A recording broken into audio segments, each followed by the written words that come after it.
When accusations keep flying, the battle often shifts from the arena of public opinion to the halls of justice. This time, the dispute has taken another legal turn as former Senator Antonio Trillanes IV seeks accountability over claims he says are false and defamatory. Our Artubice tells us more.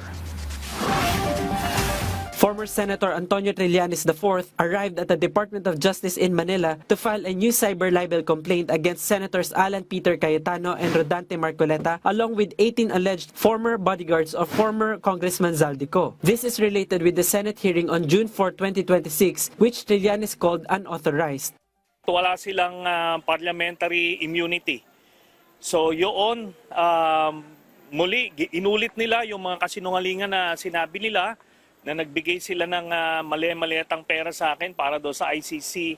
Hindi po totoo yun. According to Trillanes, the hearing was allegedly used to give a platform to witnesses who linked him to various falsehoods. He said the statements of the alleged former bodyguards keep changing, including the location of the delivery, the type of container used for the money, the number of the containers, and the details of the alleged cash delivery. Trillanes also accused Cayetano and Marcoleta of allegedly pushing a smear campaign against him. Sila yung nag-facilitate nun, nag-extract ng mga kasinungalingan na sinabi ng mga 18 bodyguards, no? Trillanes insisted that the two senators have no parliamentary immunity.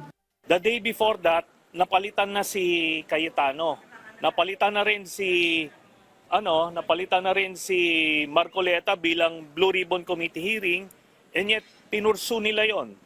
So, niwala ngang Blue Ribbon Committee staff nung mga panahon na yon. So, maliwanag yon na wala silang cover ng Blue Ribbon Committee. According to Trillanes, he will continue filing cases as long as the spread of falsehood against him continues. The earlier cybercrime cases filed by Trillanes have already been submitted for resolution in court. R. Artubice for The Nation.